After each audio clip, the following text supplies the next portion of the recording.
Fanspeak, where the plan runs deep. The team grind hard, don't eat, don't sleep. From best ball dreams to DFS streaks, they help you print money every single week. Fanspeak. No cap, no gimmicks, we breaking limits. NFL bets, yeah, we live this business. Meg and Steve, that OG vision. Draft room killers on a lifelong mission. More stress to the Sunday spread. Fanspeak's that voice that's inside your head. Best ball, DFS, NFL bets. They built it brick by brick, no regrets. Fanspeak team, printing money since day one. Fanspeak, forever. Welcome back to the Fanspeak Network, another episode of Talking Ball with Steve-O Speak. We're gonna do some big board drafts today, hopefully do at least two, and chat about, well, anything, but as the promo said, some of the quarterback landing spots. We touched on a little yesterday, but we're getting more and more news, which I think is making things a bit more interesting from the quarterback outlook. So we'll dive into all that. Let me hit up chat. We got Who Hames in here. What's up, fam? We got my sister checking in. Always good. And then we got Green Bean saying hi. Good to see Green Bean. And Mike Robb, a little disappointed. He's not the first comment. He's slipping. Who Hames, even Meg had Mike Robb beat. So I don't know how Mike Robb's going to live this one down when Meg beat him to the stream. But no, good to see you, Mike. And redrafts is the new T2, Steve. We'll see if we get three today. Definitely want to do three at least one day this week. Also, maybe later this week I might mix in, and definitely do big board, maybe mix in a dinger. Start doing a couple of those on stream. So we'll see what people want. We got King QC checking in, GM.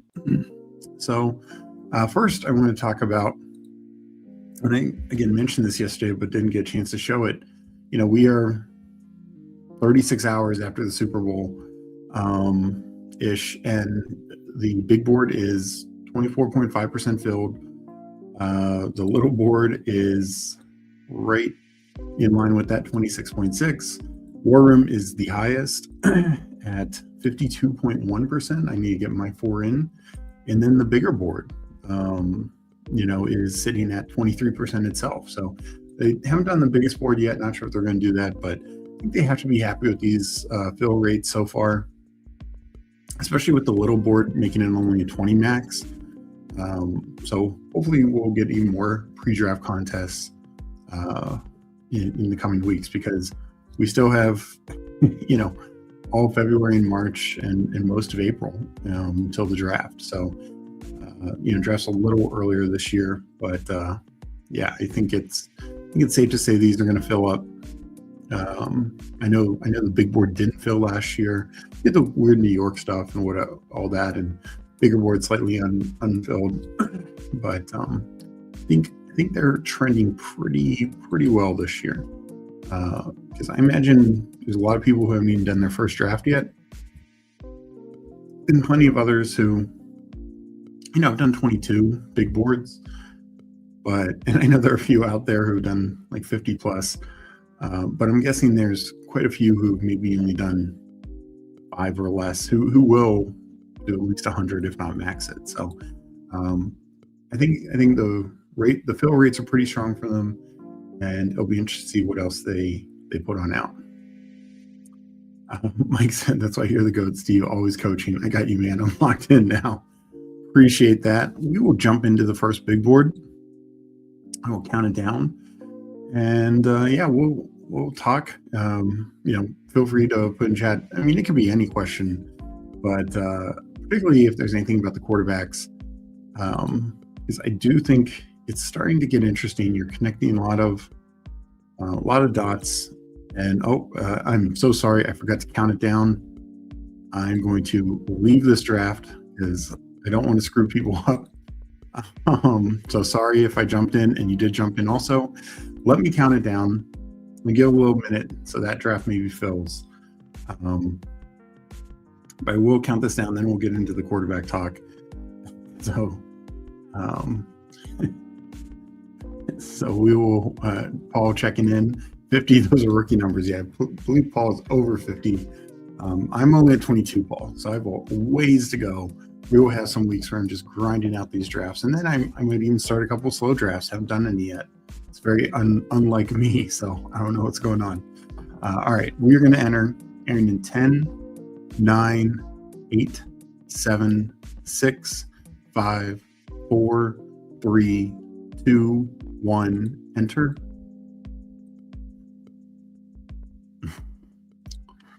Yeah, sorry about that, Ant.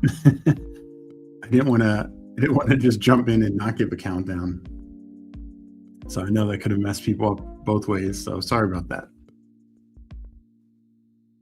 But yeah, quarterback wise, more than a handful of teams with question marks at the quarterback position. I would say, we entered Minnesota, Atlanta, Arizona for sure, Rams to the extent of would Stafford be back. Then in the AFC, Jets, Dolphins, Steelers, Browns to an extent, and Colts just with Daniel Jones technically being a free agent. And then theoretically the Raiders, but with them having the first overall pick, we kind of knew once they locked that up where they were going with that. So I got the 10th spot. Legion's at the 9, King QC in the 7. I recognize names, but if anyone else is in here, please let me know. So, we already have the Rams locked in. Stafford not leaving any mysteries, just saying with his MVP speech he's going to be back. I think that's huge, of course, for him, but all Rams players. I think, the Minnesota GM change and already leaked reports like they want to bring in a veteran, like that. There's now a steady drumbeat of that, and even tying to Cousins. So I'd say Cousins is like the current favorite there. I'd say by no means it's a lock. And then Steelers, we've gotten some positive news that Aaron Rodgers could want to play one more year. That last year rejuvenated him. He loved Pittsburgh, and even while Tomlin's gone, he's obviously very close with Mike McCarthy. So again, no guarantee, but at least a much stronger tie than, say, when the big board launched. Other situations, I feel like Stefanski's been indifferent about Penix. He said some positive things, but he also said like he has no idea who the quarterback's going to be. Monken, made some very positive comments when he met with Shedeur Sanders, but also it's kind of come out like they're not committing to anyone. So, those are definitely up in the air. Atlanta still is Michael Penix, but they, probably are going to need some of the veterans since Cousins is gone. And same with the Browns. Like, I think Shedeur will get a chance, but they probably bring in some sort of veteran.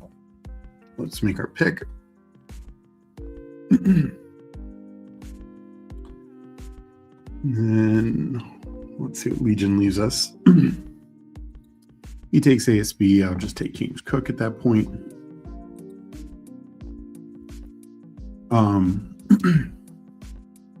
So that leaves us in a situation where if Cousins goes to Minnesota, if Aaron Rodgers doesn't retire and sticks with Pittsburgh, we do feel a little better about the overall quarterback landscape, I feel like.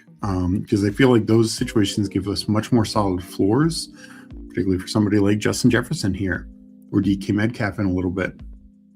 We would, I know, we'll go Hampton here. I know, Rodgers is definitely not the same Rodgers of old, but he still produced pretty well last year, particularly touchdown-wise. And back with Mike McCarthy, I'd expect some good things. I think it's a very positive outcome for DK Metcalf. Because if they were going to go to Mason Rudolph or, some other veteran, it just might not have been the same. But I do think for guys like Jefferson, for guys like DK Metcalf, and then the secondary and tertiary pieces for those teams, we definitely should feel at least more promising. Arizona, I think, is the big one. I think that's the big domino because LaFleur has already indicated that he'd maybe be willing to keep Kyler Murray. I think everyone, essentially since midseason, was assuming Kyler Murray was gone. That was clearly going to be the case with Gannon, but I don't think it's necessarily the same with LaFleur. If Kyler stays, I think that shakes things up, because Kyler, like it or not, would be the number one quarterback available in the open market. Let me pull up the board as I talk about this. So I do think if Kyler stays, then Jacoby Brissett becomes available. But we're drafting Jacoby Brissett right now with the assumption that he's a starter. Most people assuming he'll be the starter in Arizona. The problem is, if that's not the case, if they go the Kyler route, Jacoby Brissett, I don't think stays in Arizona. I think they trade him. But there's no guarantee they trade him to another starting role. You know, you could have a team, my team like Washington, needing a good veteran backup quarterback. I mean, Jane Daniels just had 3 injuries in one season, and Marcus Mariota is a free agent. So Jacoby Brissett no longer is a guaranteed starter in that case, or any number of situations like that. So I think that's something I'm going to start taking into more account with Brissett. And it could be, like Huheem says, they could just keep Brissett. Absolutely.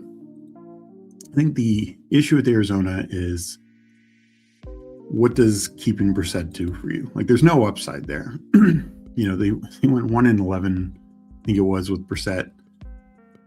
And that Cowboys game, like, Cowboys just played terribly. Like, they, and I know he kept them in some games and kept some other games closer and all that, but a lot of his production was garbage time. And coming up on this pick, I'm going to bring up a lad. Just prefer him over T-Mac. And Bucky's price feels a little high right now. And so, LaFleur's not going to get a quarterback in the first round of the draft. Maybe they draft one in the second round. But Kyler, he could maybe buy himself a quarterback for a couple of years. Brissett doesn't. Like, he's a 1 year, under contract for 1 more year. He can sling the ball, but he doesn't, it's not like he goes out there and wins games. All right, I will take Devontae Adams. And, didn't win games with the Patriots, didn't really win games with the Browns. Didn't win games back in the day with the Colts when given starting opportunities. That's not a knock on Jacoby Brissett. I think he is what he is. He's just a journeyman, stopgap quarterback who can sling the ball a little bit, but he's not going to be somebody who carries a team. So I just don't know if LaFleur will tie his star to that. Like, he might feel Kyler gives him his best option to get wins. Just something I'm keeping in mind, and how to consider Brissett. Like, no longer, I think you can make the case like Kirk Cousins has a better chance of starting than Jacoby Brissett.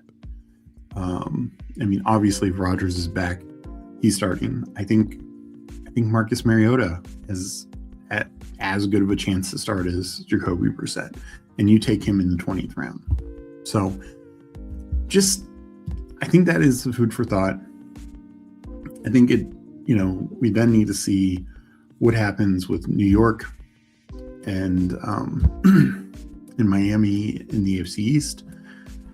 A lot of people want to tie Malik Willis to Miami, but Miami has the worst cap situation, particularly after they get rid of Tua. It actually makes the cap situation worse.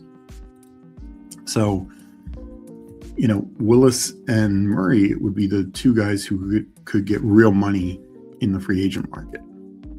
Will Miami be able to afford that? If not, where does Willis go? Now, if Willis was going to the Steelers, I think we'd feel good about that. If he's going to a few other teams, if he's going to the Jets, I don't know how great I feel about Malik Willis. I don't want to not take Malik Willis for that sole reason, because he could just be the better version of Justin Fields. And we saw Justin Fields have some fantasy upside. But, the quarterback market is now thinning out if those Steelers and Vikings dominoes fall as we are leaning to expect them to right now. They're, of course, not locks, and not going to solely draft that way, but just a way I'm considering it, that the quarterback market could get very tighter if Arizona does not release Murray, Vikings go with Cousins, Steelers go with Rodgers. Incredibly distasteful for many reasons, but does seem plausible, even probable, Deshaun Watson gets some run.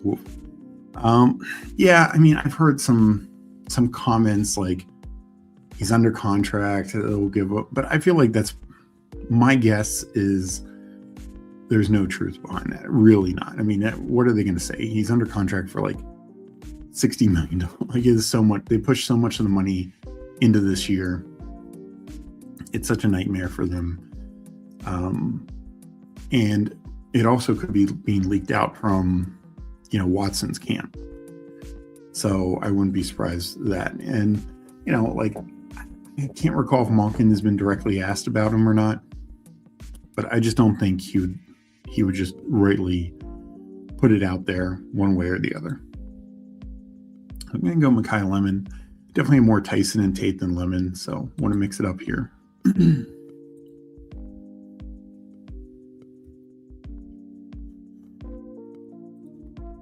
right, here is the draft board. It will be up in a couple of picks, so I'll make that pick again, but did see the comment about me showing it. So it goes Lemon, goes Tate right before me, Lemon, Odunze, then Tyson, Brian Thomas. Let's see what is left for me. I like having my pick a quarterback here if I want, another receiver if I want. I feel like a lot of options. I'm going to take May falling 20 picks past ADP. I kind of agree he should be more going in the 50s anyways, but that feels like a good pick.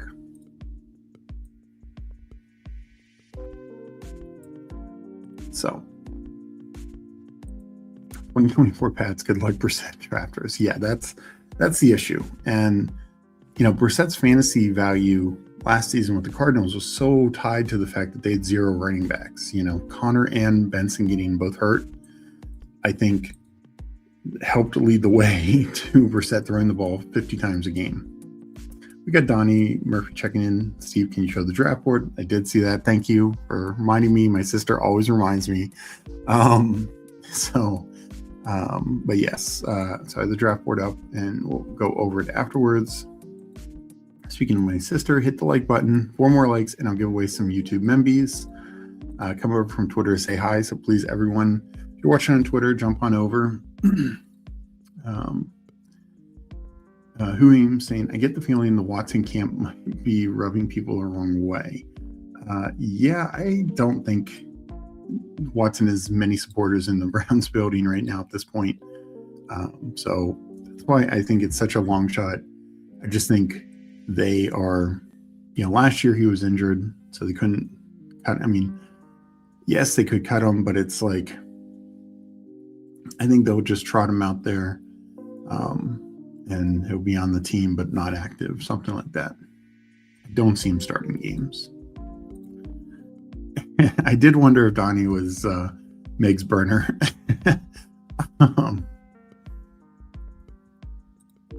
They activated him this season. You mean from IR? I think they had to, but I don't think he was ever active for a game day. Appreciate that, Donnie. I've taken him 20th round in along a little boredom. That person is just 30 and Lumpkin made Jameis Chuckett style work. Yeah, I mean, that's true. I actually think Lumpkin would like Jameis back. They had time together in Tampa. But I just don't know. I mean, and maybe that's why they couldn't get a new coach. Maybe there is something the ownership wants to at least give the Watson option a chance. And that's why everyone was turning them down. Mick needs to start every stream telling you to bring up the draft board instead of saying hi to the chat. Fair. All right, I'm on the clock. we will take the stack in Diggs. Do think New England is going to bring in people, but Diggs should still be pretty safe in his role.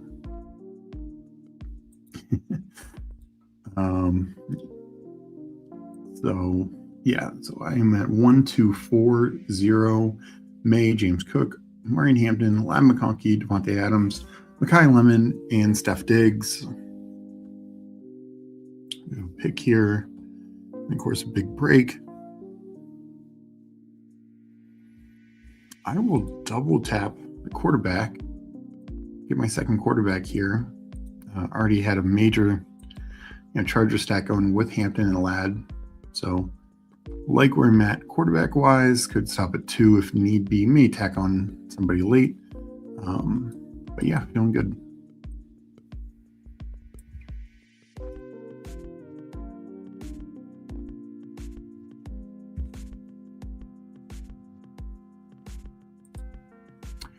What's your quarterback strategy for this draft specifically? I'm not biased at all. Well, I just presented it. Take 2 early. I haven't done many of those.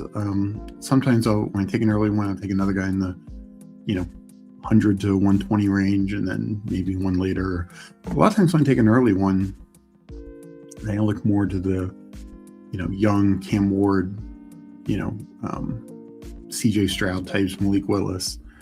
But I wanted a little bit more certainty in this one, and just fell right. Game May. Diggs is an easy stack partner to come back. Needed a 4th receiver. And then when I already had 2 Chargers and Herbert still there, just a no-brainer.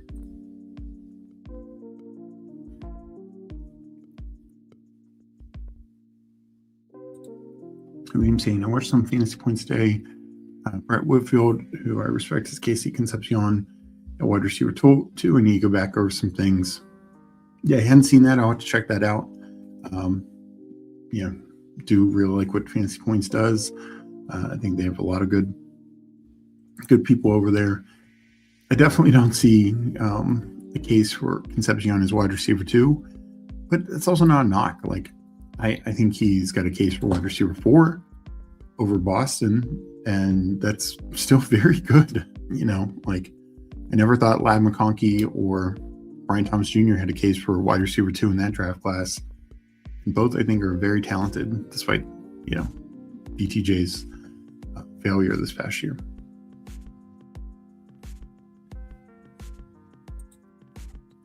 Just given the current Brissett price tag, seems like way more cost-effective dart throw with more upside. Rest my case. Not trying to be known as a Watson, more just saying off-season gals. No, and that's what was my point about Brissett in general is he is still, you go away from the board for a second, he's still being drafted as QB 30.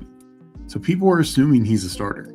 And while I think you could make a case he's maybe better than McCarthy or at least on par with Shador, I think these quarterbacks behind him, who not as only is he quarterback 30, but he's 188 ADP, Rodgers 212, Cousins 226. That seems like better value. All right, we'll just go for the mega stack here.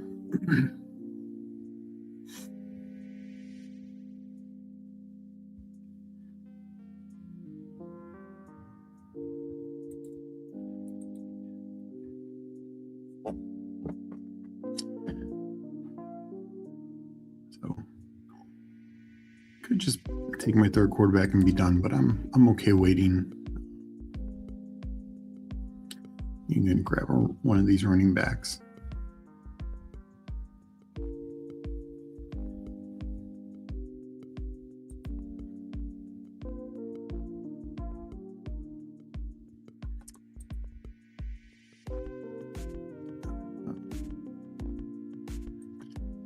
I will continue to take Emma Johnson. So 2, 3, 4, 1. Go back to the board. And yeah, I want to get back up chat.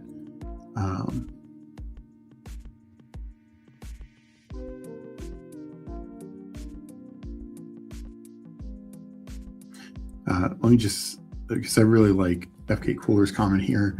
Brissett very much feels like what happened before will happen again pick. When last year had so many anomalies, I'd heavily bet against happening again. Yeah, I mean, 100%. Like this to me, obviously it's different in the sense that different positions and quarterback is its own animal, but this is like the Zamir White from 2 years ago when Zamir White had a couple games at the end of the year. And everyone just assumed that Zamir White was just going to be this Raiders clear starter, 3-down back, even though he'd never shown any passing game work.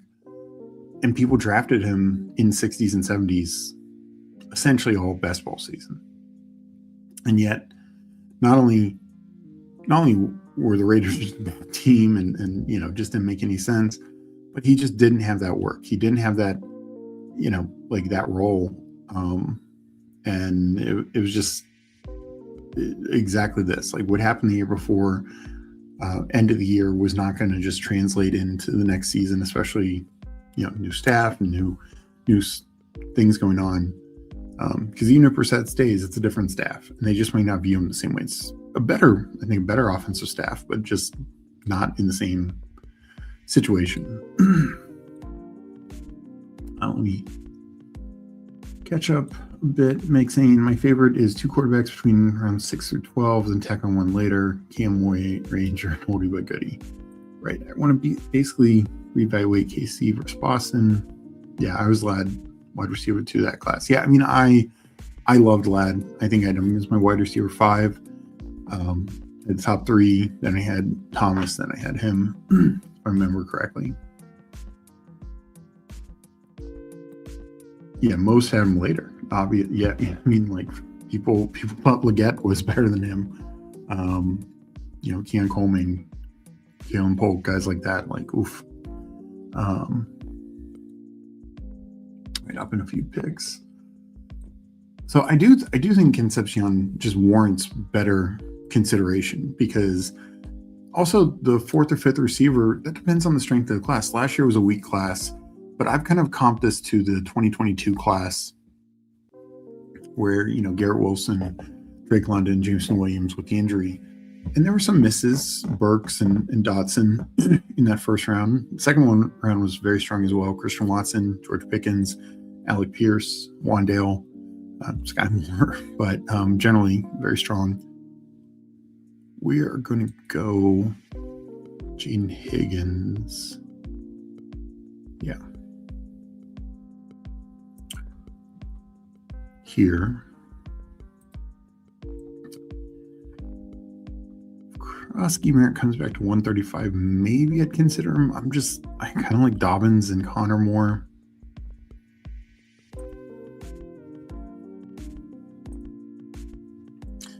Definitely, I don't get Kittle moving up. I don't think he's going to be ready anywhere near the start of the season. Let me take a Connor share.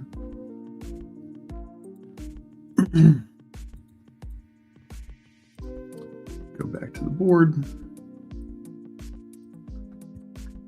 And, but yeah, like the 2022 class, I think it's kind of the same. Like, I think the first 2 rounds of this class are going to be really strong. Like, you're going to have producers in that second round, whether it's guys like Surratt, who I know PPR Tyler is doing a breakdown of tonight. That should be really good to watch.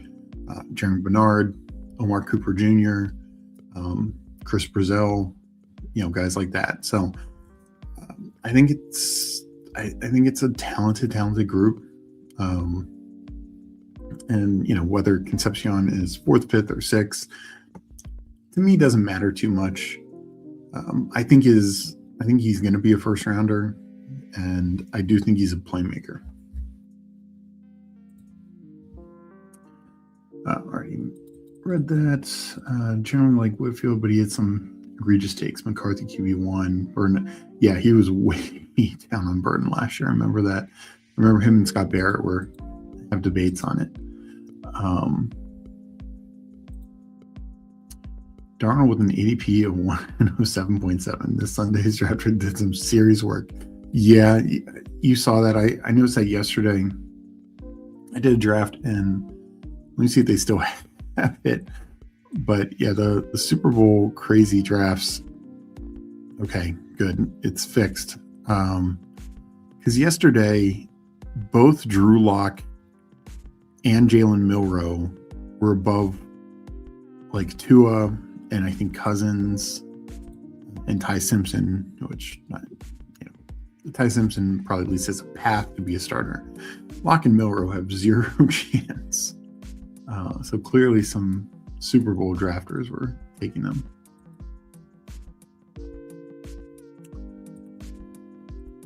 Through the word, everyone gets 25% here. Yeah, no, I did too. Like I did that year pre-draft, I took him more. But then after the draft, I was like, this doesn't make sense. Like the price is wrong. It's just not worth it.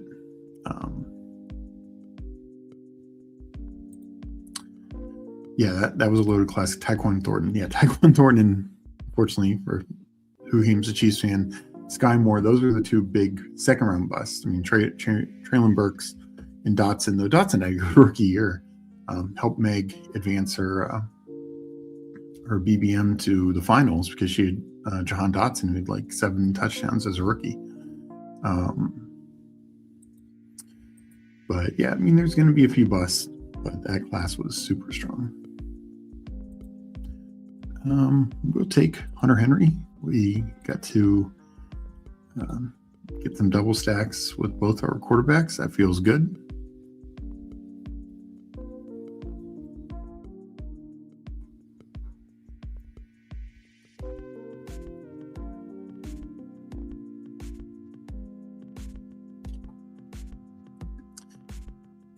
How are we feeling about Adam Gase being back in the coaching streets with the Chargers? Can't say that was my favorite thing to see, but I think Mike McDaniel will be in firm control. So I'm not going to be too worried about Adam Gase being back.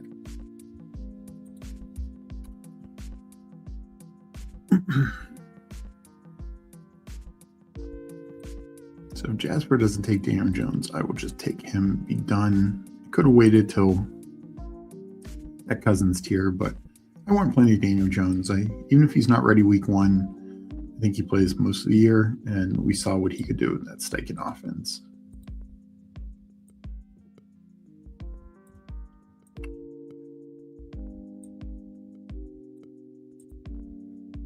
Kind of like the 2019 draft, whatever draft Hollywood Brown won. Yeah. Yeah, that was that 2019 or 2018. Yeah, it was the second round was ridiculous. It was like DK Metcalf, AJ Brown, Terry McLaurin, Debo Samuel, Deontay Johnson. I think were all second round picks that draft. Well, Terry was a third rounder, but just insanely good draft. Oh, you mean 2 years ago? Yeah, Devon Baker. Yeah, Flyfish got it.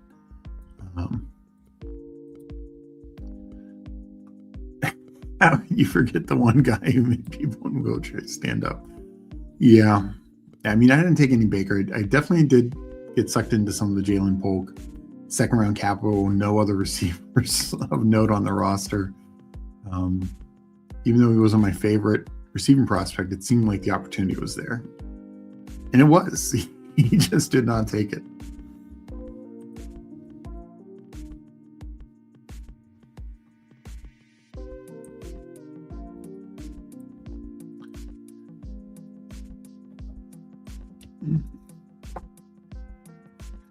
So wait, yeah, 2019 NFL draft.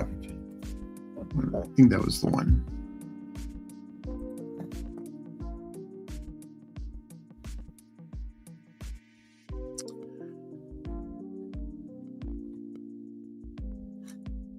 Yeah, first round you had Marquise Brown and N'Keal Harry. So just bust city. I mean, Brown was fine, obviously, but second round, Debo. Then the next receiver was AJ Brown, McCole Hardman, so missed there. JJ Carter-Whiteside, Paris Campbell, so some real misses. Andy Isabella. No, I missed. Where's DK Metcalf? Metcalf and AJ Brown won the same. Looking up Wikipedia.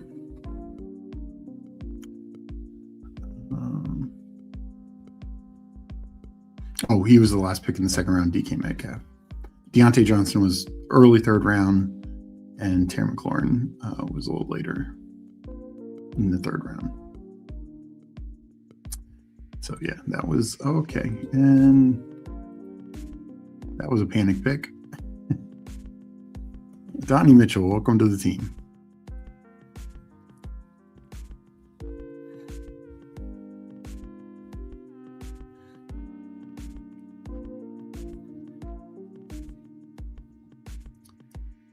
So let's see here. Probably wait on tight end. Grab a running back here. I will take a Dylan Sampson. I'm taking some Mixon. Don't want to be crazy on Mixon. But Sampson, I think could, I don't know if Jenkins is ever going to be like a full 3-down back. I could see Sampson having the passing role. We saw Monken. He rotated his backs in college, which is obviously easier to do in college, but even in the NFL, he seemed to like to do that. So I think Sampson is a fine pick that late.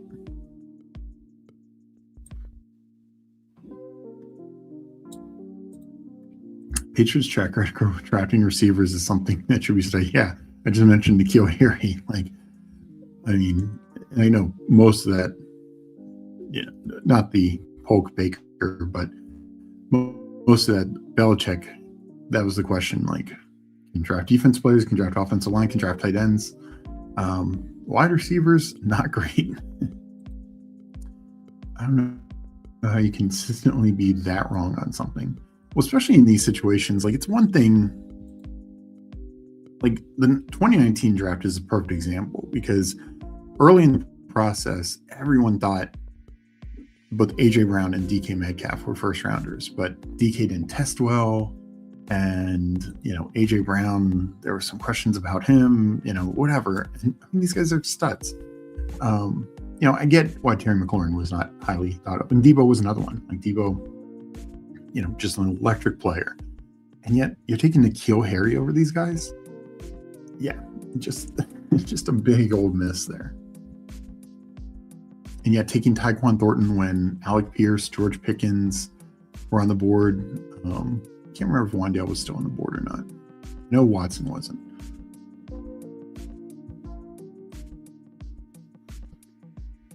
Gase, I don't know. I thought Liam Cohen was sending BTJ to the moon, but forgot Shane Waldron was involved. Can't underestimate incompetence like Gase. Yeah. You never love it. I know we got a lot of that this year with guys like Adam Gase and Nathaniel Hackett and some of these coaches that we just didn't really want to have any sort of say in NFL offenses that we like. So there's always a few worrisome spots out there. But I like it more when the positional guys are like Nathaniel Hackett. He's not calling the plays. LaFleur is going to be in charge of calling the plays. But yeah, they still have a say. We just saw, Matt Nagy, another one who we're not necessarily thrilled about with where he landed with the Giants. But we saw, even though Andy Reid called the plays, a lot of people have wondered, is Matt Nagy holding them back? Maybe. All right, coming up here.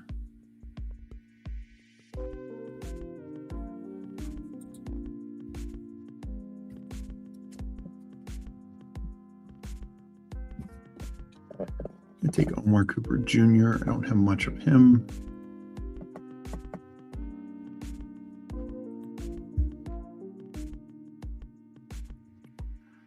And then we'll make this next pick.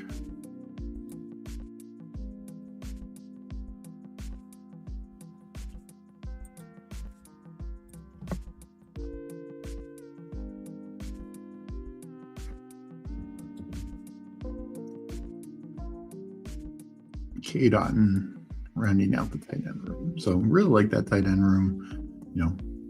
I hit him in 3 different points of the draft, and I think it's pretty strong. I'll go back to the board, and we will get ready to make my last couple picks.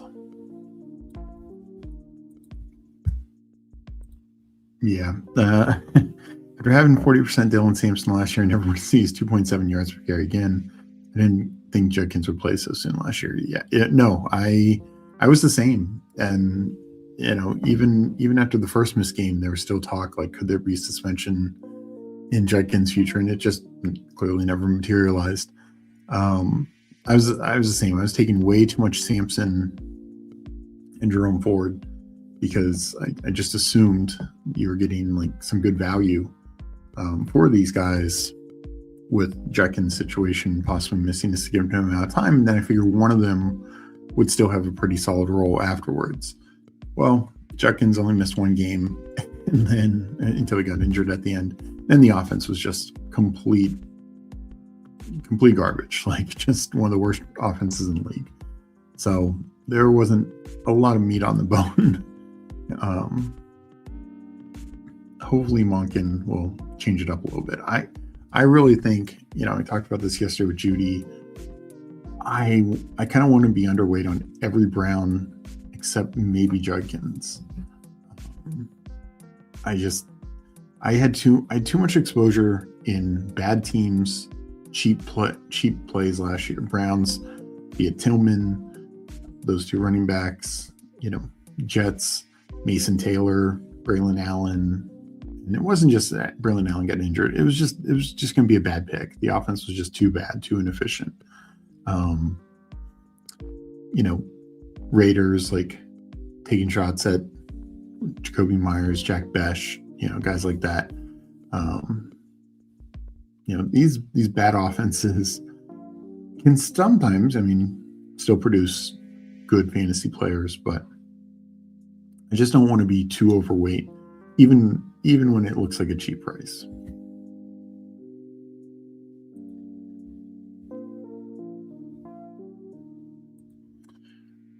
Great. Flyfish asks, where are you hoping Otten lands? I honestly think Otten could be back in Tampa. That it's a mixed bag because I don't think his target share will go up. I think we also see a floor with it there. I actually think Otten, even more than likely, and Chig, while not having the same passing upside theoretically, he's going to be on the field more. Teams are going to like him more. Teams are going to value him more because he can block. He can do anything you wish. Let me make this pick. I'll take Cooper Kupp. We saw he is not done in the Super Bowl. Not expecting him to retire. And if he's here in the 220s, I will end up with a decent share of him. 2-1-6 running back for this build. But yeah, back to Otten. Just saw a report that, Dan Quinn said Washington's going to run more under center and play action this year. Interesting, since it's not been Jaden's forte. But they might need, with Ertz gone, they need a tight end who can do everything. And I don't think that's Ben Sinnott. So not whatever. Do I go Mike Washington? One rookie. I'll take another Mike Washington Jr. share.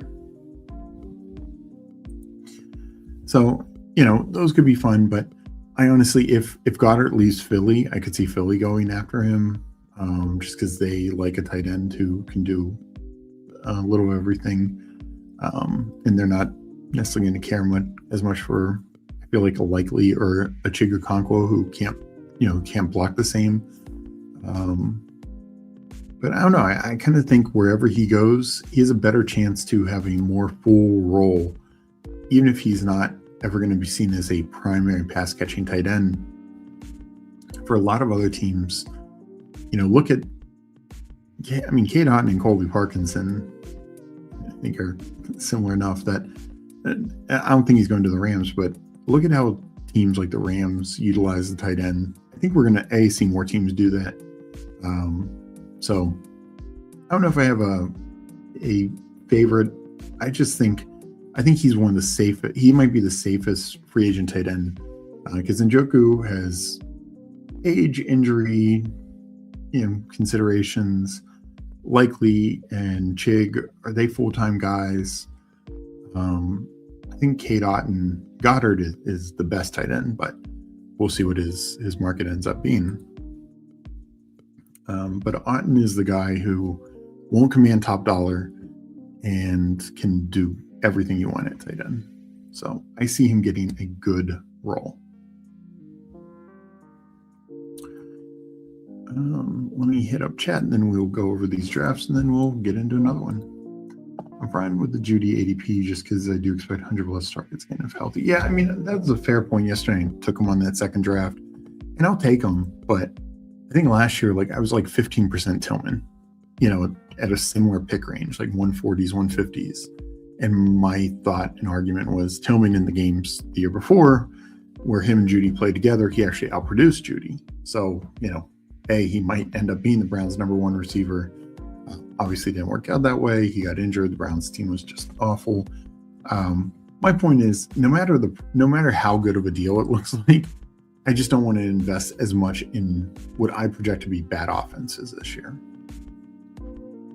So some of that's projection. I thought, for instance, the Titans would be at least, in the below average category, not just flat out bad last year. And so I had shares of Ridley, Pollard, Chig, Lockett late. Those are just all bad picks. Pollard kind of bailed out a little bit at the end, but it just didn't pan out. So I just don't want to be overweight so much on players from bad teams. And back to Judy, and he goes so much lower this season, whereas the overall team situation remains unchanged. Yeah, no, and that's fair. Flyfish, but then you get Scattaboo. I full faded, didn't believe in his athleticism. Giants was terrible, but he crushed that fine line between bad team producing garbage time versus bad team. Yeah, I think that's the other thing is, and it no doubt is, it's not easy. Cardinals being another situation, right? They produced tight end one. This was one of the worst teams in the league. Now their offense was better. I've talked about before. They just had a series of events that led to Jacoby Brissett throwing the ball 50 times a game. That I don't think is repeatable. So it can be tough, and Atlanta's offense was more like mid-tier, but of course Bijan almost set the yardage record, the combined yardage record, and we're taking him 101, and I think we should. T-Mac was fine as a rookie for the Panthers, so a lot of below average and bad offenses can produce. It is a fine line, and I think trying to evaluate the situation correctly is more difficult because these situations, are so much up in the air. Like Giants, they also had a coaching change. They had 3 different starting quarterbacks. Their top receiver goes down, and yet Scattaboo, Wandale, Theo Johnson, Dart were all great fantasy picks for where we were taking them. Unfortunately, Scattaboo, the injury, tanked what would have been just fantastic here. So, yeah, no, I agree. It's difficult. To me, Browns will be the one team that, unless something drastically changes, I'm going to be below weight overall. Kicks chicken in. Caleb Williams never ran plays under center, but he adjusted. Yeah, no, he did. And I'm not saying it's a bad thing. I actually think it's a good thing. It's just a lot of times with quarterbacks like Caleb and Jaden, who played a lot in the shotgun or pistol formations, they stick with that. And Drake May was another one. He ran a little bit more under center, but was in shotgun pistol a lot. Obviously did a lot more under center with the Patriots. Very few college programs feature under center and play. That is a problem. And yeah, Kick saying the Titans O-line way underperformed, 100%. They have 2 former first-round picks, made a big signing. Dan Moore had Cushenberry, Zeitler, just, it was awful. Smart to get the anti-Scatteroo comments in while Meg's away. Yeah, no, I mean, I get it. Like, you could make the same case. You know, I was obviously a Scatteroo fan and believer, but you could make the same case that the Giants could be a really bad team this year. Why are we taking them so much? I actually think running back is a little more neutral. I know we were talking about Dylan Sampson before, but look, like Judkins was able to be productive. Breece Hall was able to be productive for the Jets. It's taking the number 2 back, the number 2 and 3 receiver. You know, it's like the Browns still were able to produce Fannin and Judkins. And, you know, the Jets were able to produce at least Breece Hall. Garrett Wilson for a couple weeks, but, you know, I don't know how consistent that would have been. It can be hit or miss, but I do think running back can be a little safer, even if you're playing in a negative game script, if you're going to have the goal line role. And Scatteroo also had the advantage of having passing game role as well. So even in a negative game script, like he had a couple games where he didn't do anything on the ground, but he was getting there through the air. And in fact, the game he got injured in, he had a 20-yard touchdown reception. Probably, you know, he had 10 points before he got injured. Probably easily would have smashed that game. He was targeted in the play that he got injured on. So I think those like Judkins didn't have that, which I do think limited him some. It was a tough thing where Judkins, you know, with the dailies, and he had a couple of weeks where he was great, but it was like the Browns are projected to get 13 points and we're taking Judkins as like RB8. And it's like, really? And some weeks it panned off, some weeks it didn't. So, and with there, it's also a difference, and dailies are a little different, but it's also like Judkins just didn't necessarily have the ceiling outside of like that Dolphins game and like one other. He had a lot of games where he was getting like 18 points. That's great. But, you know, we need, for the dailies, we need backs to get 20 some points. All right, we will look over these drafts and then get into another one. That's not what I wanted. So my team, 3683. Drake made Justin Herbert, Daniel Jones, so 3 starting quarterbacks, including 2 in the top 100.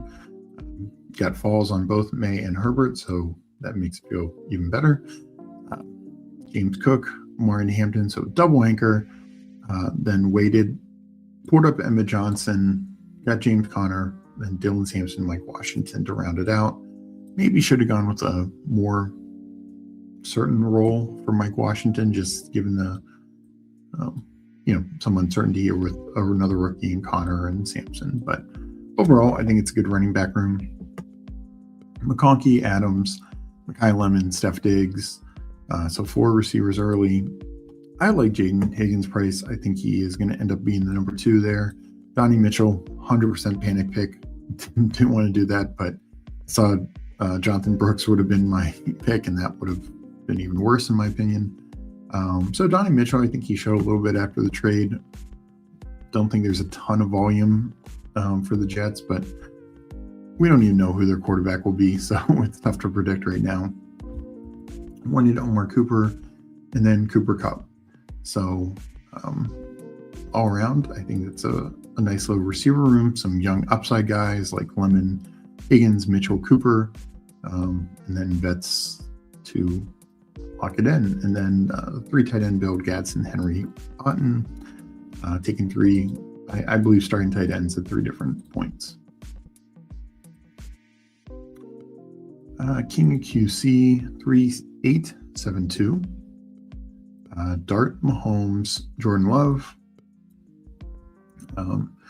Price is kind of his anchor back, which I think is a fun anchor running back.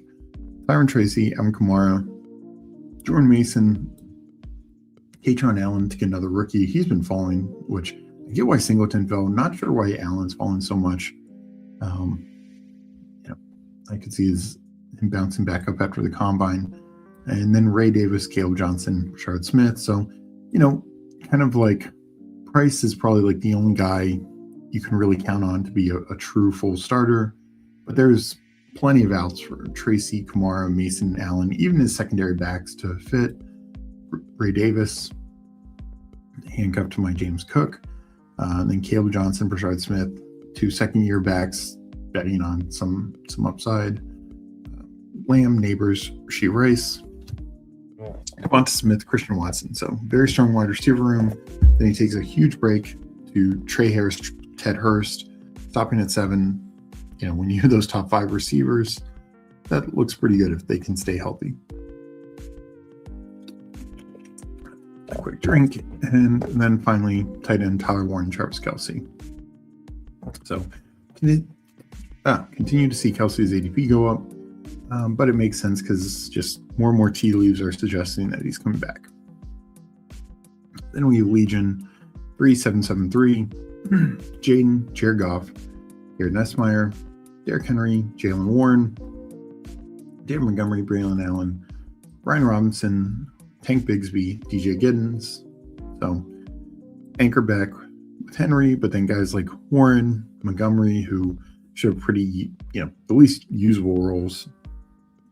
And, maybe Montgomery gets traded or something. He could end up with even a better role. Braylon Allen, Breece Hall leaves, could end up being the lead back. Brian Robinson Jr., free agent. We'll see where he lands. Tank. Worst case scenario is back in Philly. Maybe, they deal him or something. Probably will just keep him. And DJ Giddens, couldn't get on the field last year, but I like taking another shot at him in year 2, as a last round pick. Monra, AJ Brown, Terry McLaurin, Carnell Tate, strong top 4. Love the Debo pick. I think he's one of the more undervalued guys. I think he should be young, more like pick 100-ish, 100 to 110. You're getting him at, essentially 130. McMillan, and then my guy Surratt, and he keeps falling, keeps scooping that value. I think it's very good for a guy who's likely to go somewhere between pick 40 and 70 of the NFL draft. Tucker Kraft, Dallas Goedert, and Pat Freiermuth, 3 starting tight ends, including massive upside with Tucker Kraft. Goddard, who was very good last year, and Freiermuth could very well be featured this year, as I believe they are going to cut Jonnu. It seems to be very likely the case. So those are the 3 drafts there. I will check out chat, then hit up another draft.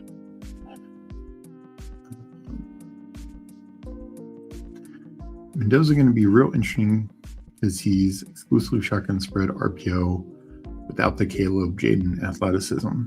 Yeah, no, like I said, basically everyone in college, that's how they play. Kubiak obviously has had veterans these last couple of years, and Darnold, and then Derek Carr.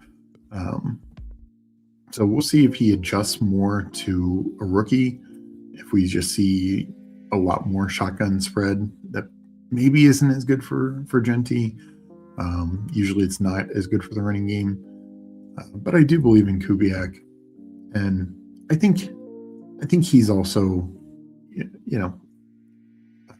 and this is where things like hand measurements could come into play, because, you want to have a bigger hand to, get the ball from center, to hand the ball off more cleanly, stuff like that. But those are minor. But that will be something to watch for sure, how Kubiak schemes up for the Raiders. Here the answer is Malik Willis plus Rodgers Tua. The quarterbacks. Yeah. No, I mean, I think, and thank you for checking in, WF Warehouse. We talked about Willis and Rodgers earlier. Tua's another one. Tua is the one who might have to settle for a backup role. Particularly if Kyler stays in Arizona. Then his, Tua's obviously not going to be the Dolphins quarterback. So if Cousins, Rodgers, and Kyler lock up those 3 spots that we talked about earlier, Tua's not staying in Miami. So then it's like Jets, or Cleveland. And Cleveland, I don't see going with another he doesn't have the controversy that Watson does, or, all the circus of Shador and everything. But if they go veteran, I don't see it being that. I just think, maybe Atlanta. I mean, 2 in a dome would be better. I feel like, but yeah, I don't know where Tua ends up. I agree, Steve. I think the worse the offense projects, the more you only want to take players with highly projected market share. Yeah, exactly. And also, for me, the other reason why I said running back is can be a little bit more neutral in these situations if they're good starting running back. Like, obviously, DeMarcado and Bam Knight were not getting the job done in Arizona. But while a bad quarterback can affect them, is the lack of scoring opportunities, it doesn't affect them as much as, say, it can drag down receivers. So that's the way I look at it, at least. Or the stronger the offense is, the more you can branch out. Yeah, no, and honestly, some of these bad teams, like their offense, like I said, Atlanta's I think they finished like 18th in both categories or something like that.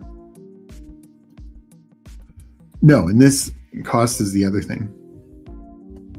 Brees and Garrett, and this is why I didn't like Garrett Wilson and Brees last year, is because the cost, we were paying such a high freight for them, particularly Garrett Wilson. And, Justin Fields has never been outside the 1 year with DJ Moore, where you literally got every single ball, just about from Fields.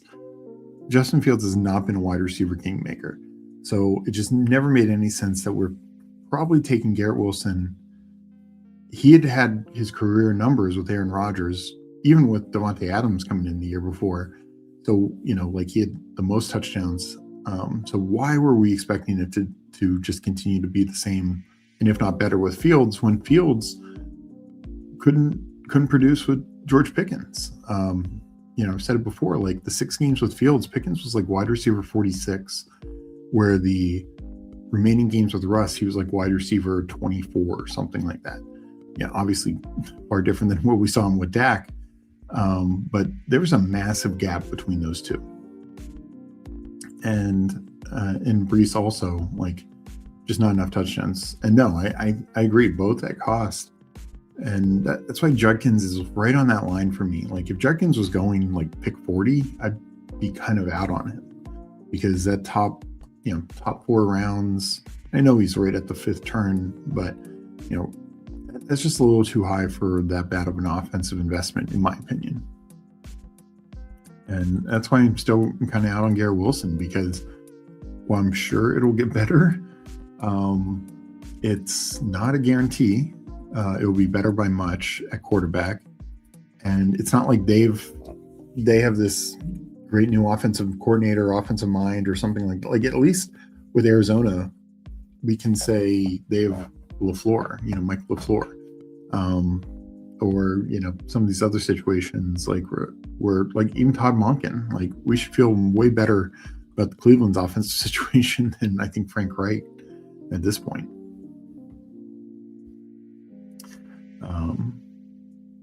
So yeah, Omar Cooper can't be wrong. Yeah. Is Cooper and Emmett are wrong? I'm gonna have a bad season. I'll probably be right there with you. Heard Mendoza can hit 20 miles per hour. I do think his athleticism, it's definitely not in the Caleb Jaden level, but I think it's better than people give it credit for. Like, I've always compared him to like a little slower Daniel Jones. I think he's got more than enough functional speed. Vikings Colts this year should be Kubiak's blueprint if he goes outside Shanahan's roots. Yeah. Tua is going to be a starter with an elite line, hence Steelers, Jets, Atlanta. Yeah, Atlanta could be. I think Atlanta could be the one I see. I think Steelers. I think Rodgers is their top choice. I don't know if they go the Tua route. I really don't. Also, weather conditions. And that's the other reason for like Pittsburgh and Cleveland. I just don't see him going to those situations. Jets, maybe. I just think they're desperate, but I'd be kind of shocked. I think Atlanta could be the Tua landing spot. All right, let's get into another draft. I will count it down. Entering in 10 seconds. Entering in 10, 9, 8, 7, 6, 5, 4, 3, 2, 1, enter.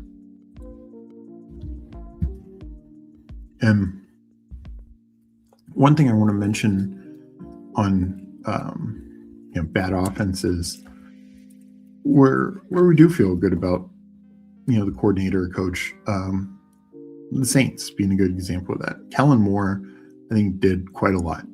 We saw Juwan Johnson and Chris Olave be very good this year, even with half their year with Spencer Rattler and their other half with a rookie quarterback. So I do think there could be some situations to watch. There's so much offensive coordinator turnover, so many offensive-minded coach turnover. Some of these are going to end up being really good fits for their teams, and maybe it is Todd Monken, the Browns. I just question that a bit more. That is also another situation, not to get off too much tangent. Browns right now have no offensive line. Like 4 of their 5 starters are free agents, so I want to wait and see who's protecting whatever quarterback it may be before I get too excited. All right, back in here, we got Legion 2 spot, Kings in the 5 spot, Ant at the 8 spot, and that looks like it so far.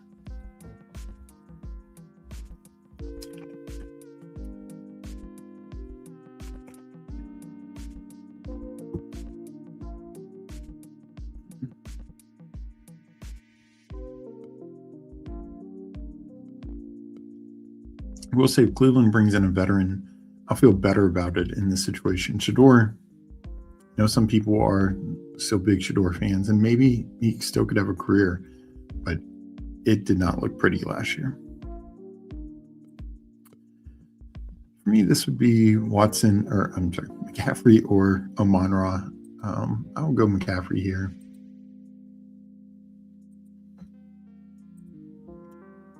$20 1 month Fanspeak fam YouTube members incoming, hopefully. So Meg will try to do this. Hopefully she can do it.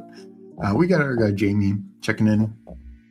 Those who don't know, he's the one who did our intro, and also did the Degen Dad's intro, done Who Hames intro, worked with Who Hames on some other things. So Jamie just crushes it from music standpoint.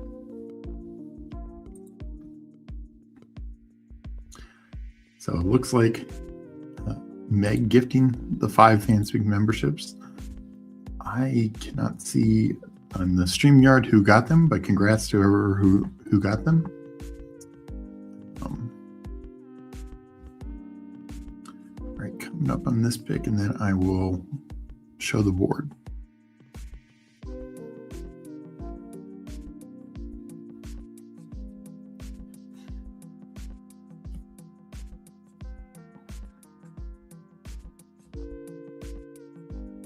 I talked about Malik Neighbors, some with the emo cowboy, and for all these guys coming back from injury, he is one of the rumors are not great for Neighbors, which is very sad. I mean, this guy is fantasy gold when he's healthy.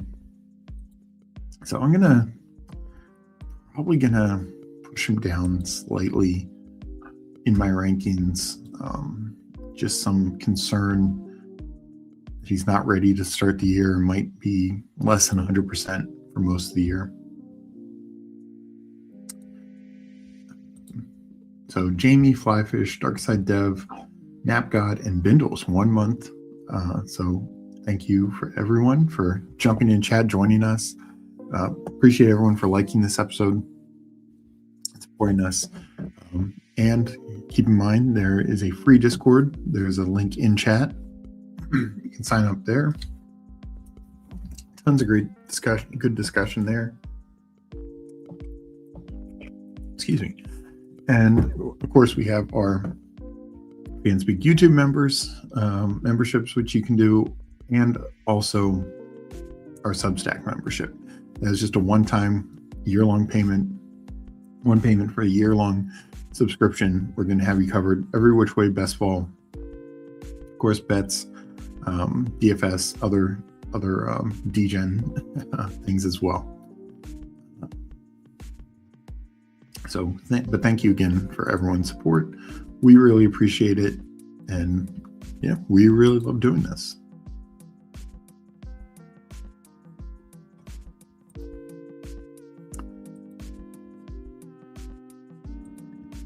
Well, appreciate you jumping in, Dark Side Dev, for being at work and still supporting us.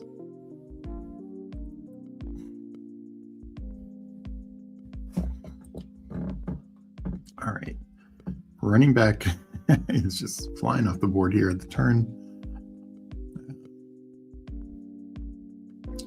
which I feel better about getting two guys to start, McCaffrey and Barkley. So that will lead me to T. Higgins here. Balance it out a little bit. Still a couple backs I like. As we just talked about, I'm lower on Brees at this price. I think Kyron definitely should be above Brees Hall. I don't want to have zero because I'm hoping Brees gets a good landing spot. But I've heard there's some talk that the Jets might just try and franchise Brees. That would be, to me, an awful outcome for Brees Hall. So I'm hoping that doesn't happen. He can move on, get a nice landing spot.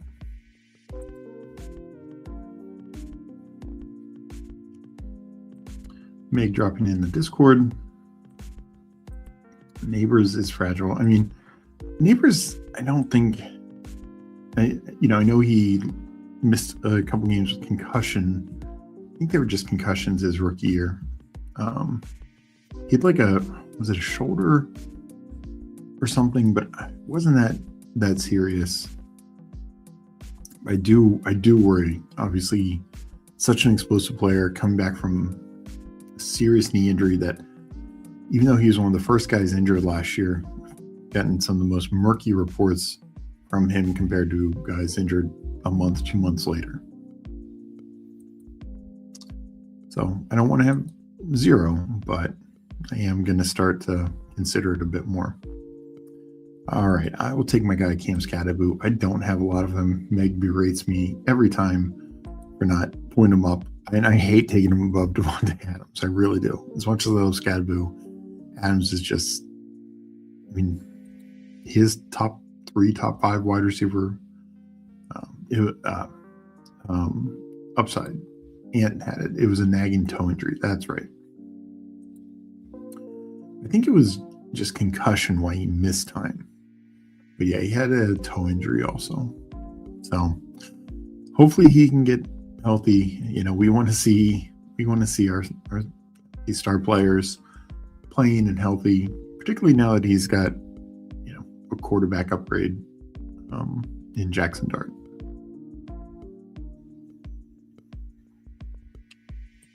Keep in mind, Neighbors' rookie year was half the year with Daniel Jones, and then Locke and Tommy DeVito. So it can get better for Neighbors if he can get healthy.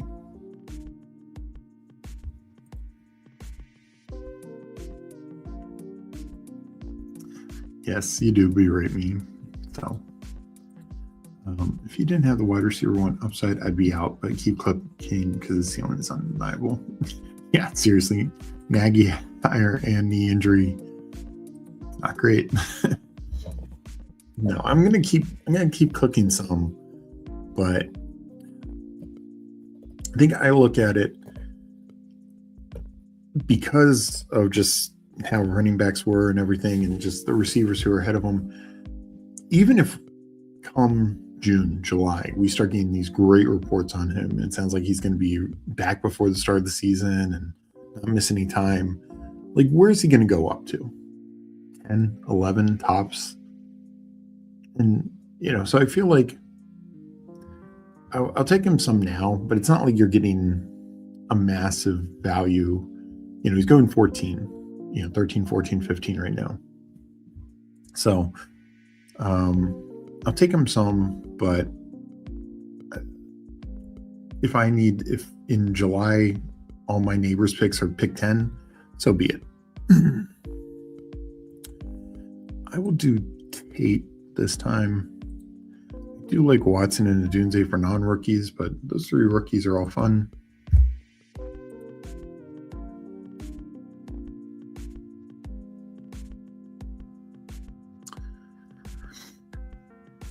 You mean neighbor's rookie season was with Daniel Jones? Oh, well, yeah, I mean, whatever. Look, I've always had issues with Daniel Jones being a franchise quarterback. Just so weird, because his first year with Daboll, they clicked. There were no weapons there outside of Saquon, but no receiving weapons. And they clicked, and Daniel Jones got that big extension. And I know there's some injuries and stuff, but it just never worked again after that. And Daboll was done with him pretty quick last year. I know some of that was contract-wise, but boy, he goes to Steichen. He spends a couple weeks with Kevin O'Connell and then goes to Steichen. And he was maybe not MVP mix, but he was in the mix for, definitely Pro Bowl stat.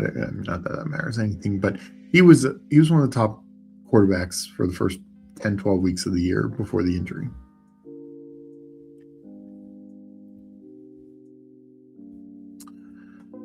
So just 0-3-2 right now.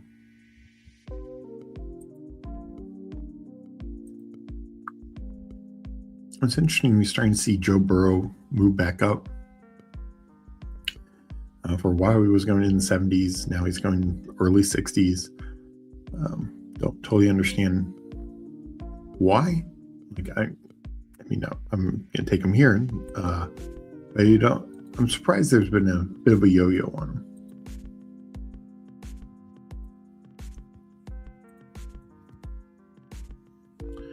But it's weird. We're seeing May fall. Caleb falls a lot of times. Justin Herbert falls. But now we're seeing, I get why Jaden and Hurts are moving up. Burrow, I guess to an extent. But it just feels interesting, how those dominoes are moving. This draft, though, where'd Herbert go? Herbert went 62. So, yeah, I got him, 87 last draft? He seems to have one of the craziest ranges.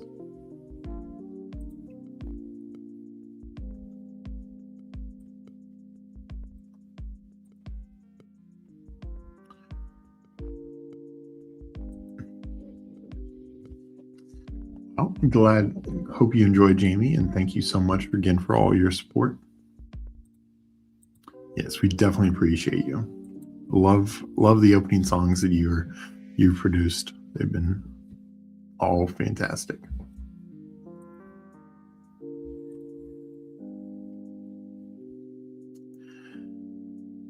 So this remains, King's taking Marvin Harrison and Michael Wilson right behind him.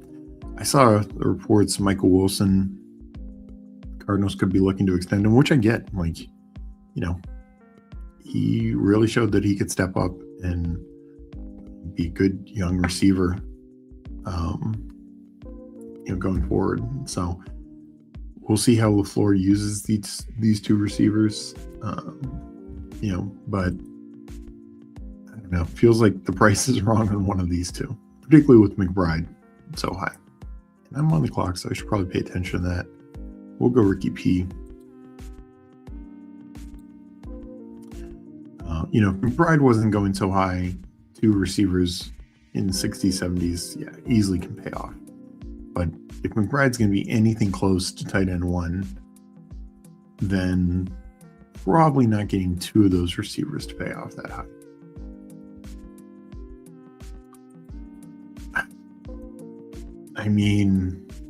FK asks, what would you say is the over-under on the number of games Fields plays this season?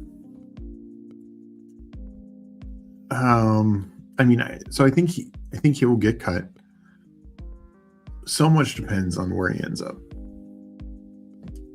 I don't know. I would say 3.5. I think there's maybe a landing spot or two where he could have a clearer path to a larger role, but I don't really see it, especially with things like if Rodgers comes back, if Cousins goes to Minnesota, because we're going to get this, just a number of guys getting, like Geno's going to get cut, presumably, but while they owe him a decent chunk, they owe him less than like Tua. So, for as bad as it was with Geno at least has a better track record, like NFL production wise, not fantasy wise.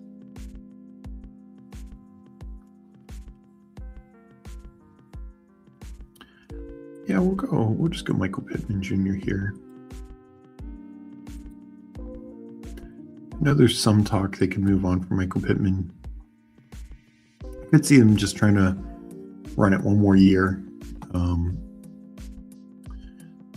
Because yes, I do think they want Pierce back, but I could see them willing to pay both Pierce and Pittman, because neither one's at the Higgins or neither one's at the Chase level. They're both like sub Higgins level in terms of money. So paying, 2 top end 2s without paying a 1, I think is doable. I know they need to pay Daniel Jones also, but Jones won't get as much money as he would have because of the injury. And Warren's cheap.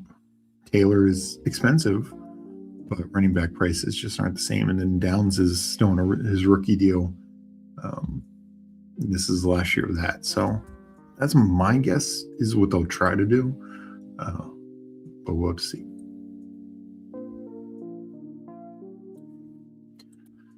Under 2.5. Yeah, that's probably fair.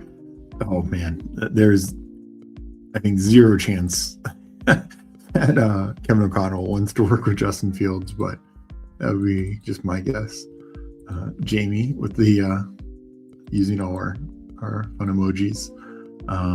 And yes, Meg reminding new YouTube members to check out the fun custom emojis, Scatterboo, Dak, Adam Thielen, and more. Rodgers is a weirdo, but if he wanted another Super Bowl going cheap to Minnesota, seems like the best bet. But probably thinks winning just AFC North was a signal. Yeah, I mean, I think he would consider the Vikings if that became available again.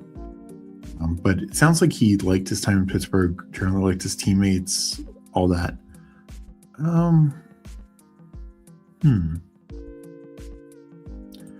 Take another rookie receiver. Denzel Boston.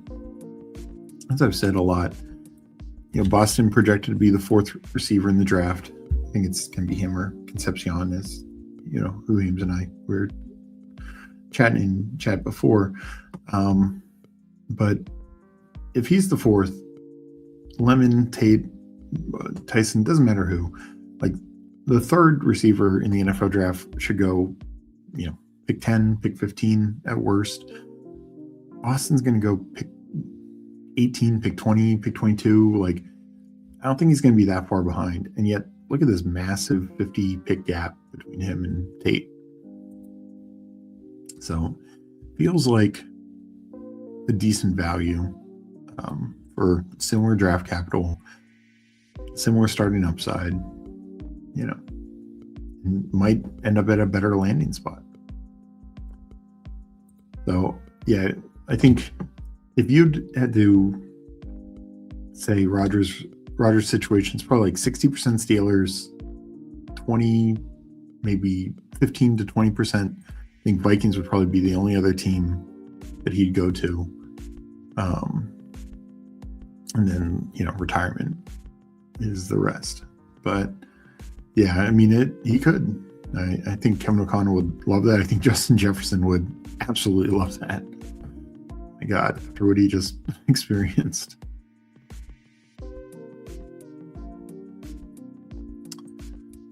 we're crazy busy. I appreciate you jumping in, Jamie.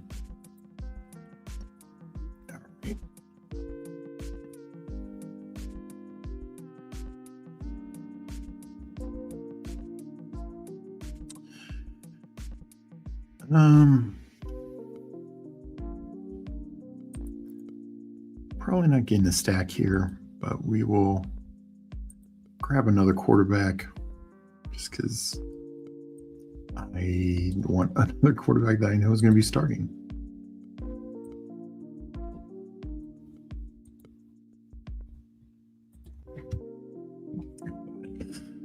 Yeah, the Justin Fields, right now, I don't think he's draftable. If he gets cut and goes to, Dolphins, there'd be a chance he could start some games. Browns, that'd be wild, but could happen. The Falcons, I don't even know if they'd go down that route. Maybe, but so I think those would be the ones where I could see him starting a few games. But even then, I don't know if he's in line to start anywhere near a whole season. Like, what would have to happen for Justin Fields to start a whole season? Probably whoever the other next, either quarterback above him or right below him, is injured.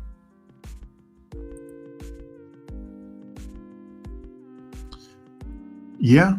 No, Fields could back up in Washington with Mariota leaving. That,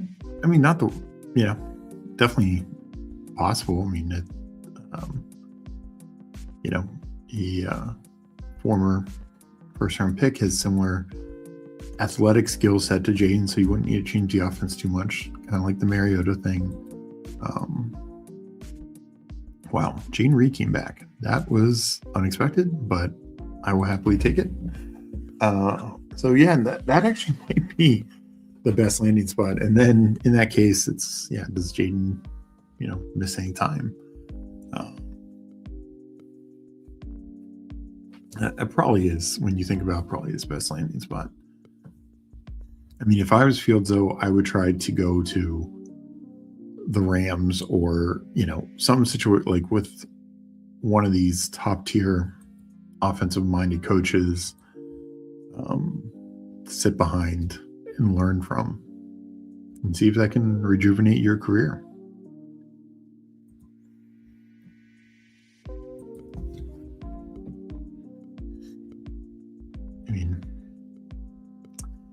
Yeah, it's just not been a good run out for Justin Fields.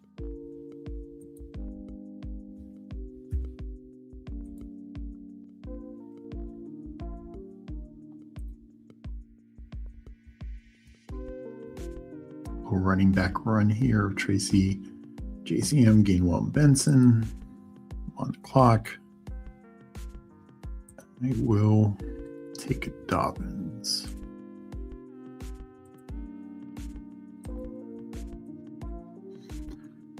Probably his best landing spot is back in Denver for Dobbins. Seems like Sean Payton really liked him.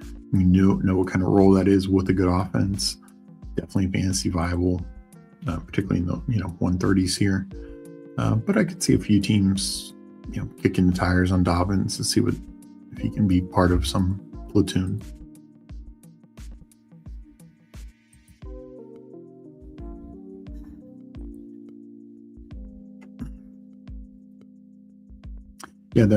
Speaking of back to quarterback talk, Geno is the one nobody talks about. Like, people talk about Tua, of course, Cousins. I think even Kyler or Jacoby Brissett, but nobody talks about Geno. That, I would not be surprised if Geno has more of a market than people think. Now, it could just be as like he could go to Atlanta and he's the veteran for Michael Penix and maybe only get a couple games, but I just think Geno, you got to give him credit. He went through the grind, the Jets, and then all these different teams, Giants, Chargers. I can't even remember who all he was with. Finally gets to Seattle. Russ has that, hand injury, gets an extended run that year, and then they move on from Russ. He beats out Drew Lock, wins a job, has a good year, gets an extension. Hasn't been as good since, but he's been through it. So I think there's more than a few coach. He's been around a lot of different coaches, but I wouldn't be surprised if he is a bit more of a market now. It could just be, what we saw like Jameis Winston and Russ last year being these stopgap options, but I could see him gain a job, say, over Justin Fields in some people's eyes. We'll go Malik Willis. I say all this, and Willis is the one guy, true free agent. Daniel Jones is a free agent, but at worst is getting franchised. We just don't know his landing spot. What I do like about Willis is I do think he will get a starting look. Like, somebody is not going to sign, even versus Geno. Like, if Atlanta is going to buy into Michael Penix, they're probably bringing in a veteran. They're not bringing in Malik Willis. The Vikings probably the same thing. But Willis, whether it's the Browns, whether it's the Jets, whether it's the Dolphins, will probably be the starter. So, and he offers just that spike week upside. I mean, we saw this in his game with against the Ravens, where he would have been like quarterback 2 on the week. Of course, nobody played him, because it was not even part of the total daily slate. So, just that kind of spike week upside when I have Burrow and Love, guys who don't run a lot. Even if Willis hits the lineup 3 times, it could easily pay off.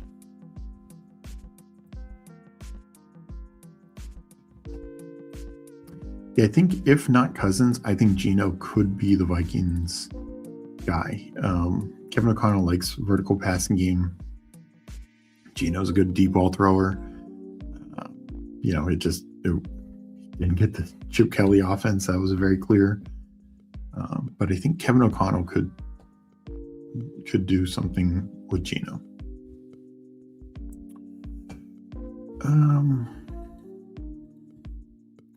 Go Kelsey. Don't love having Kelsey as my tight end 1. So I want 2 other guys I feel semi-confident about. I actually like where my receiver room's at right now. So I probably can just wait until the end. Running back, pretty solid as well. So probably looking to get another tight end here.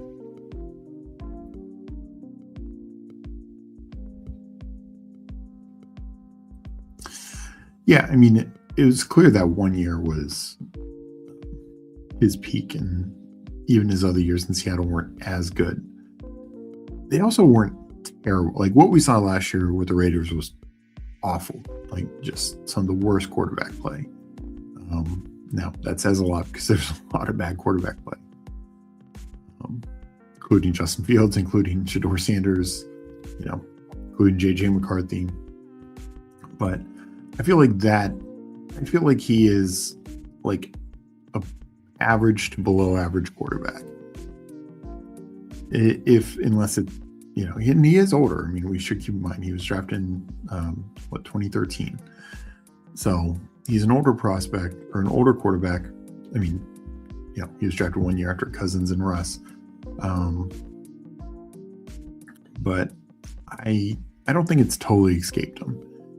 And I could see Kevin O'Connell being at least average with him.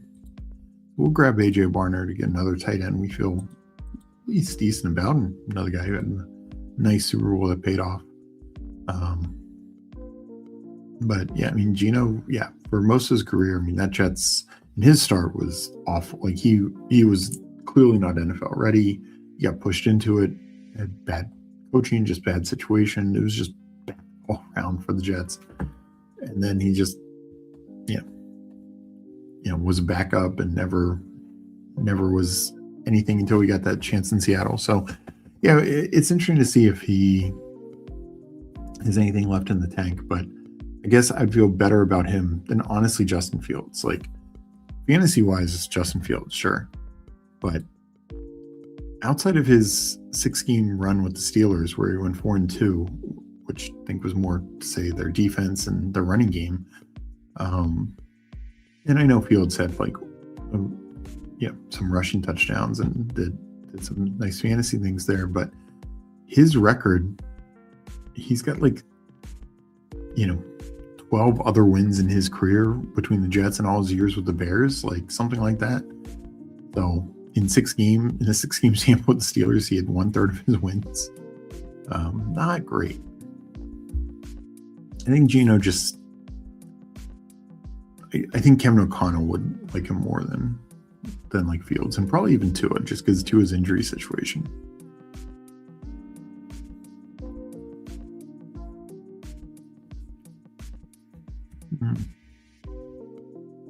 Yeah, I'll take my third tight end here. If I didn't have Kelsey, I probably would have gone like a receiver in this range. Like Tucker just goes Harris, Horton. But there is a retirement risk with Kelsey. So gained a third, 3 straight tight ends, but now it's Kelsey, Barner, Schultz. The tight end room feels a lot better.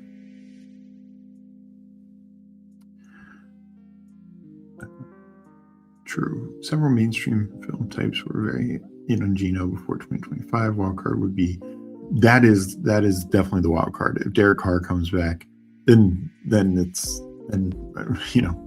market zero Smokey for for Fields games and probably Tua games as well. Because I think a lot of teams would prefer Carr over quarterbacks like that. And also like Brissett, I think would be in real trouble if like Carr's in the mix. Geno's another one where a team could look at Geno over Brissett if Brissett loses the Cardinals job. So just my thought on it. I'm definitely going to write more on it and talk about this more going forward. Good J Lives in here.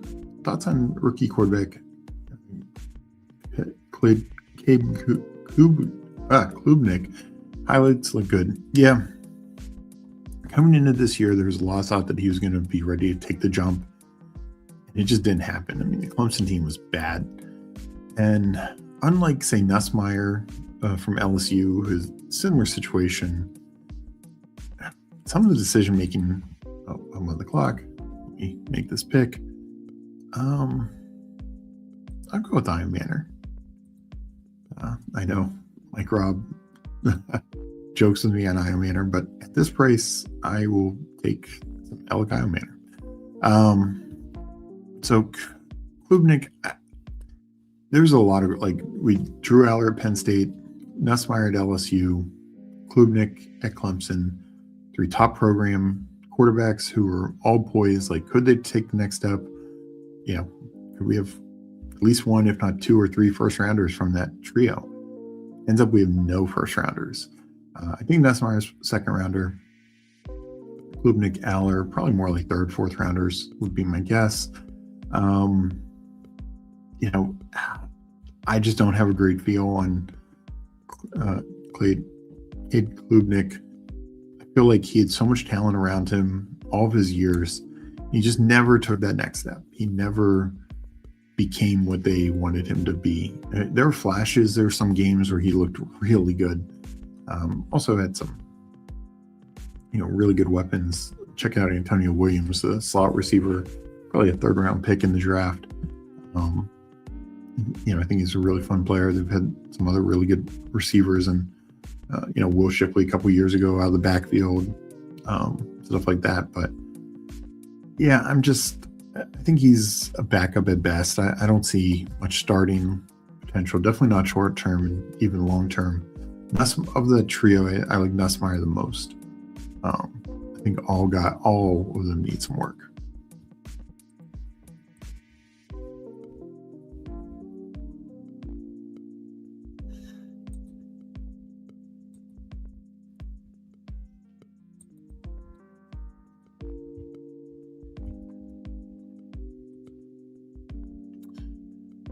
going to go with my guy Emmanuel Wilson here.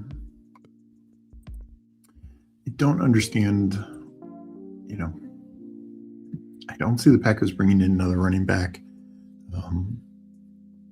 I don't think they part ways with Josh Jacobs like a few reports have suggested, but he's probably the clear number 2 back on a really good offense who's shown the ability to, have some fantasy success and real life success when given opportunities.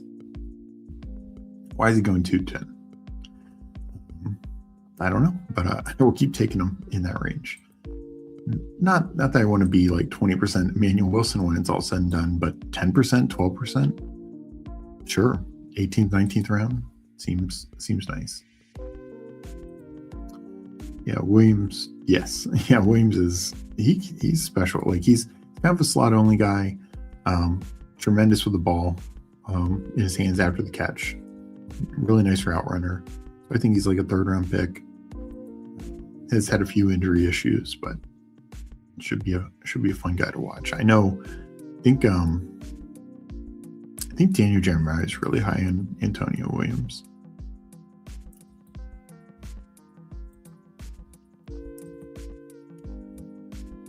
Yeah, I think the drop off between Mendoza and the next quarterback, which is Simpson, is massive. This is one of the biggest quarterback drop offs that we've seen in some time. Even more than last year. Like, it's not great. And like Simpson is not Dart. He's not ready to jump in and play or Shuck. Dart and Shuck obviously both were, and even Shador. I think all are more NFL ready than Ty Simpson. Simpson has some longer term upside, and that's why I think he could remain in the 1st round. But I would not want him starting games next year in the NFL. Then you have Chambliss, might not even be in this draft. He's suing the NCAA to see if he can stay in college for another year. We'll go Najee here, round out the running back room. And even if he is, this guy was at Fair State before coming to Ole Miss. Wasn't even expected to be the starter. Ended up getting the job, leading them far. Dual threat guy, has some Malik Willis comps because he's a little undersized. And as we saw, Malik Willis was not ready for the show. From the start, and he played at Liberty, a bigger program. He'd been recruited from a big program, Auburn, and went to Liberty and had success there. Like Chambliss is a little different story. We'll probably get 2nd round consideration, but again, I don't think he should be drafted, even if he ends up being in the NFL draft. I don't think he should be drafted in fantasy drafts, even if he does end up being in the NFL draft. So, and then you have Nussmeier. I think Nussmeier is probably a 2nd rounder also, but it's just such, to me, massive gap between Mendoza. All these other teams like the Cards, Jets, Dolphins, who have early picks, that you just have no shot at a quarterback.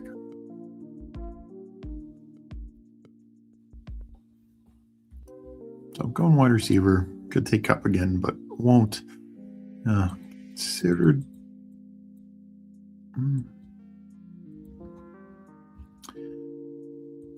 I'll take Chris Brazil. I think early to mid 2nd rounder, athletic, vertical, tall receiver from Tennessee. I think better than Thornton was last year. Definitely better than Jalen Hyatt. So, it's a late round flyer. Isn't a terrible option. So my team ends up being Burrow, Love, Malik Willis, Christian McCaffrey, Saquon Barkley, Cam Skattebo, J.K. Dobbins, Emmanuel Wilson. Also had that Green Bay correlation. Wasn't even why I took it. Najee Harris. Rounding out the running back room. Then receiver, we go T. Higgins, Parnell Tate, Ricky Pearsall, Michael Pittman, Denzel Boston, Jaden Reed. And I get a big gap to Alec Iomanner and Chris Brazil. Tight end went late round, but then took 3 in a row. Kelsey, Barner, Schultz. I actually think all are really good values. Kelsey have the retirement risk, but other than that, I think it's, easily Kelsey's going in like 120 if he's not retired. Let's see. King's the first one. No, Legion was the first one. Legion 3683. Hertz, Stroud, Kirk Cousins, Henry, Jacobs, Swift. So 3 running backs in top 50. Tacking on James Conner. Curious. I mean, I like Conner. Just surprised Legion took him so early, so I'm not sure if that was a queuing error or what happened there. Katron Allen, Rashard White. So I think it's a really strong running back room overall with the 3 early, and then 3 other guys who could have nice little landing spots. Puka, Smith, DJ Moore, Concepcion, Debo. So I think that's a strong 5. And then Vele, who right now should be the Saints number 2. Jalen Noel could be in the mix for the 2 or the 3. And then Matt Collins, as we saw, still can produce some. Definitely wild. We'll see what his role is for New England. But as a last round click, I think that's fine. Tucker Kraft, Mark Andrews, TJ Hawkinson. Hawkinson almost assuredly gets cut. So we don't know where he is, but I think that's good value. I like taking him in these 180, 190 range, and then Kraft and Andrews leading the room. Kings 4-6-7-3. So started with Darnold, then took Young, and Jacoby Brissett and Aaron Rodgers. So between those, should end up with 3 starting quarterbacks. Could get 4. Sure didn't want to have to reach for Darnold, but the quarterback room was going up in that draft. Bryce Young also, but he's firmly entrenched. Love, Javonte Williams, Tony Pollard, David Montgomery, Brian Robinson, and then rookie Claiborne to round out the running back room. JSN, T-Mac, Zay Flowers, Marv, DK Metcalf, Jalen McMillan, and then Tamari DK. I like that receiver room quite a bit. I mean, obviously went heavy early, and then took a big gap, taking McMillan and DK. DK especially has I think a pretty good path to be at least number 2 or at worst 3 in Tennessee. But DK more slot, explosive receiver, stable offense. I think that could be fun. I mean, if they sign Wandale, that would worry me some, but if not, I think DK could have a nice role in that offense. Dallas Goedert, Hunter Henry, then Darnell Washington. Interesting late round tight end pick. We saw how he was utilized last year. They clearly like him. As I said before, I think John moves on, is cut, and Washington, while coming off an injury, still could have a role. Dart, Knicks, Goff, we're an Ants team now. So three quarterbacks in that kind of window before it falls off, but also didn't reach for any. So I actually like how that turned out, because that was a room where it felt like you were going to have to reach for quarterback because they were going early, unlike the first draft. Achane, Breece Hall, Woody Marks, Jordan Mason, Taj Spears, and then Mike Washington Jr. to round it out. Like I said during the draft, hopefully Hall gets a better landing spot and is not with the Jets. If so, that could be a really nice pick. We know what his skill upside is. Achane, Dolphins could be a bad offense, but he's a great player. Woody Marks, Mason, should be at least in the 1 or the 2, and then Spears, Washington. And he tacked on Marshawn Lloyd. I'm not really drafting Lloyd. I think Wilson and even probably Chris Brooks is above him. But former 3rd round pick. So we'll see. Neighbors, Jameson Williams, Christian Watson, Cortland Sutton, Steph Diggs, strong top 5 receivers. Donnie Mitchell, Tesla, and Keon Coleman. So taking some younger upside shots. I think that makes sense. And then 2 tight end, but Strange and Otten. Yeah, feels good. And then, oh, that was it. I thought there was one more, but all right. Hit up chat and let's see where we're. Yeah, CMC and Barkley together, dream team. Yeah, the top running back last 3 years. CMC 2 of the last 3. But no, it could be if CMC can stay healthy. I actually expect a Barkley bounce back. I know there's concerns of 1 or 2 offensive linemen retiring. Even if that's the case, I think that just means Philly prioritizes the offensive line this offseason. So yeah, I think Barkley, so much of it was how bad the offense was to me with Kevin Patula. I think Sean Mannion should be a lot better.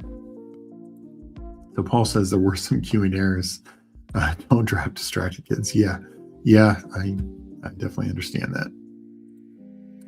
Wilson is a free agency. I think let me double check this. I want to say he's a restricted free agent. I could be wrong on this. So in which I could have sworn he's a restricted free agent. I did have the Packers wrong before. One of my first streams, I said Wicks was a free agent. He's not. So let me check on that. Where is... Yeah, Emmanuel Wilson and Christopher Brooks are both restricted free agents. So they'll get like a 2.5... I'd have to look it up. It'll be like a $2.5 million tender offer. And I don't see him going anywhere.